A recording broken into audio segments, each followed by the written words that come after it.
네, 에스겔입니다.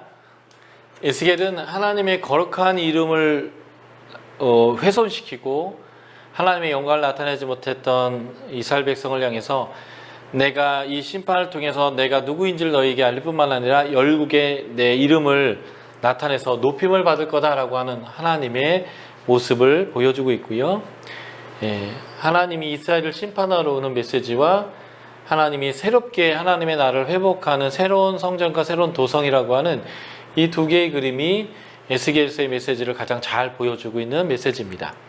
자, 에스겔서의 구조는요, 딱 두 개로 나눠서 전반부 24장까지는 하나님의 영광이 성전에서 떠나가고 그걸 통해서 하나님의 심판이 이루어지는 내용과 25장부터 40장까지는 하나님의 영광이 회복되어지는 거죠. 그래서 열국이 심판당하고요, 하나님의 나라가 회복되어지는 새로운 도성, 새로운 성전, 새로운 하나님의 그 제사장과 율법, 새로운 땅의 분배들이 일어나는 회복의 메시지로 이제 이루어지는데요. 이 에스겔에는 4개의 묵시적 환상이 있어요. 1장부터 3장, 8장부터 11장, 37장, 우리가 잘 아는 마른 뼈들이 있는 골짜기죠. 37장, 그리고 40장부터 48장, 이렇게 4가지의 메시지가 에스겔서를 가장 잘 설명하는 구조가 되어집니다. 에스겔이라는 이름 뜻 자체가요, 하나님은 강하게 하신다라는 뜻으로서 597년에 1만 명의 장인들과 함께 포로로 끌려간 이 에스겔이 바벨론에 있는 하나님의 백성을 격려해서 강하게 하는 사역을 그의 이름처럼 했습니다. 에스겔은 정통 사독 가문의 출신의 제사장인데요. 그가 제사장으로 훈련받았지만 바벨론으로 포로로 끌려가게 되고 거기서 제사장 될 나이 30살에 선지자로 부름받으면서 바벨론에 있는 사람들을 강하게 합니다. 에스겔 말고 예레미야도 제사장인데요. 이 제사장은 몰락한 아비아달 계열의 제사장이에요. 그래서 몰락하는 예루살렘에서 마지막까지 이 예레미야를 사역하게 되고요. 정통 사독 가문의 제사장 이 사람은 하나님이 극히 좋아한 무화과로 보호하고 있는 바벨론에 있는 이스라엘 백성 한복판에서 제사장 겸 선지자로 사역하게 됩니다. 그는 제사장 가문으로 자라면서 요시아의 부흥과 성전의 회복을 경험했던 사람이고 그래서 희망을 가지고 있었을 거예요. 그런데 609년 갑자기 요시아가 무기또에서 애국 군대를 막아섰다가 죽게 되고요. 그 이후에 성전의 재타락을 그가 경험하게 됩니다. 그리고 605년에 1차 포로로 다니엘과 친구들이 잡혀가는 것을 경험하게 되죠.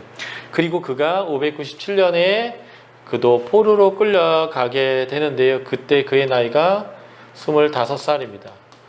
그리고 그가 5년 후 30살이 되던 해요. 1장 1에 30년 4월 5일은 그가 30살 됐다는 해로 볼 수 있을 것 같아요. 이때 그가 그발강가 바벨론 성과 니프루 사이에 있는 텔아빕이라고 하는 그런 동네에서 하나님의 선지자로 부름받게 됩니다.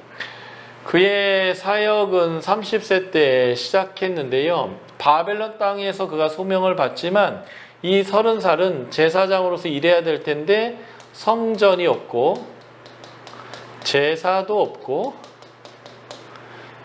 아무것도 없는 곳에서 그가 부름을 받은 거죠. 성전과 제사와 제사장의 삶은 없지만 하나님의 입이 되어서 하나님의 말씀을 대언하는, 하나님이 주신 두루마리를 먹고 하나님의 것을 말하는 사람으로 살게 되고요. 그가 포로로 잡혀온 지 27년째 되던 해 571년에 그의 마지막 사역을 하게 돼요. 그래서 그의 사역은 22년 정도가 된다라고 볼 수 있겠습니다. 에스겔의 원독자는 바벨론 땅에 있는 사람들이에요. 그래서 BC 592에서 586년 사이에는 유다에 대한 경고와 회개를 촉구하는 메시지를 에스겔이 주로 하게 됩니다. 멸망 이전까지 말이죠. 예. 그런데 586년 멸망이 된 이후부터 570년까지는 그가 포로된 자들의 정신적 지주로서 위로와 소망의 메시지를 선포하게 되게 되는 거죠. 나라가 멸망한 시점부터 이제 하나님이 너희를 통한 계획이 있다. 하나님 너희를 새롭게 할 거다. 하나님 너희를 돌아가게 할 거다라고 하는 이러한 이제 메시지들을 에스겔이 전하게 됩니다. 에스겔의 예언 사역을 듣는 사람들, 바벨론에 있는 사람들은 상실의 시기를 사는 사람들이에요. 무엇이 없냐면 성전이 없어요. 왕도 없고요. 하나님의 백성으로의 정체성도 약할 수밖에 없는 자들이 이들의 모습인데 이들에게 정체성을 주는 거예요. 그리고 하나님이 그들과 함께하고 있다라는 것을 주는 메시지죠. 에스겔서 10장 16절을 보면 바벨론 그곳에 하나님이 계실 거다. 하나님이 그들과 함께 있다라는 메시지를 줄 것이고요.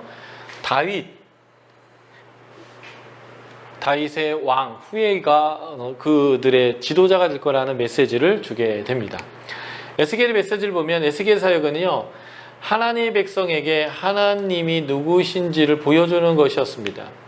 긴 기간 동안 우상 숭배에 있었던 하나님의 백성에게 이 사실을 알리는 것이 에스겔의 사명이었고요. 그래서 에스겔의 메시지 보면 그들이 나를 여호와인 줄 알리라 라고 하는 이 방법 워크가 70회 이상 등장하는 것을 우리가 볼 수 있습니다. 자, 에스겔에는 4개의 환상의 메시지가 있다라고 했는데요. 2개의 메시지, 앞에 있는 2개의 메시지는 심판의 메시지입니다. 첫 번째 1장에 환상이 나오는데요.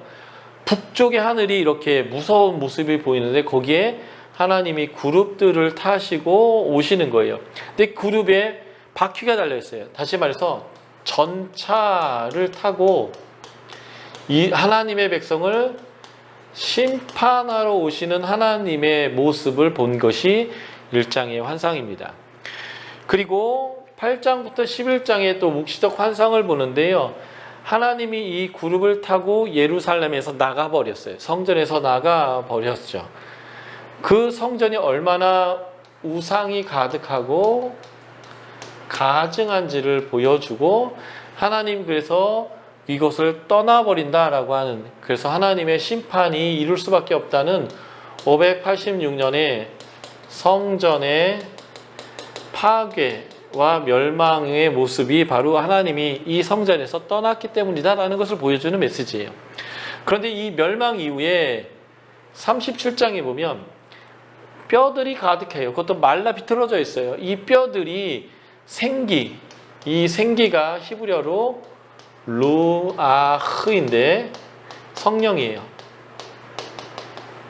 생기가 들어가서 살아있는 하나님의 군대가 되는 하나님의 백성의 회복이 일어날 것이다 라는 메시지를 이 37장에서 보여주는데 이게 바로 에스겔에서 보여주는 환상 3번째로서 소망의 메시지고요.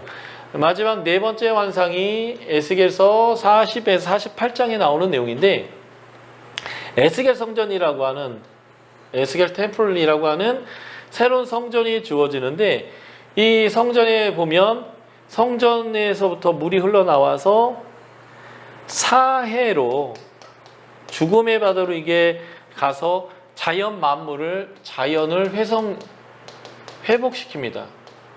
라파, 치료하는 거죠. 그래서 이 물이 뭐냐면 성령의 샘이에요. 성령의 물. 요한계시록에서 이걸 얘기하죠. 어린 양의 보좌로부터 흘러나온 생수가 모든 것을 회복하는 것도 이것도 성령님의 사역입니다. 그러므로 성령님의 사역을 통하여 하나님 나라의 회복을 보여주는 메시지가 바로 이 에스겔의 메시지인데, 자, 창세기 에덴 동산과 새하늘과 새 땅이 동일한 에덴 동산의 모양을 보여주고 있는데 바로 에스겔서에 나와 있는 메시지가 이 에덴 동산의 내용과 그대로라는 거예요. 다시 말해서 하나님의 나라가 멸망하고 성전이 파괴되고 하나님이 성전에서 나갔지만 하나님이 그렇게 하신 목적이 뭐냐면 이 에덴 동산을 회복하는 새하늘과 새 땅을 이루기 위해서 이렇게 하셨다는 거예요. 그래서 하나님이 함께 계시죠. 여호와 삼마. 하나님이 거기 계세요. 하나님이 계시니까 물이 흐르죠. 내강이 흐르는데 그 내강이 어디서부터 나오냐면 어린 양의 보좌로부터 나오는 강이에요. 그래서 보좌에서 흘러서 성전 물지방으로 흘러나온 거죠. 성전 문지방으로 흘러나와서 그게 사해로 들어가서 소성, 라파에서 모든 것을 회복하게 됩니다. 그러다 보니까 생명나무가 가득하게 되는 거죠. 그리고 요 녹색이 하나님의 보석이 가득한 도성을 설명하고 있는데 에스겔이 본 것이 바로 새하늘과 새 땅을 본 것입니다. 성전에서 하나님 나갔지만 하나님은 새로운 성전과 새로운 하나님의 회복을 보여주는 거죠. 이것이 바벨론 땅에서 포로로 돌아오기 직전에 유대인들에게 얼마나 큰 소망이 됐을까요? 새로운 성전이 회복되고 하나님의 임재가 회복되고 거기서 나오는 생명의 수가 그 자연 만물을 살리고 하나님의 성령을 통해서 하나님 군대가 회복되어지고 하나님이 새롭게 하나님의 역사를 쓰실 것을 보여주는 이런 소망의 메시지, 그게 바로 에스겔서입니다.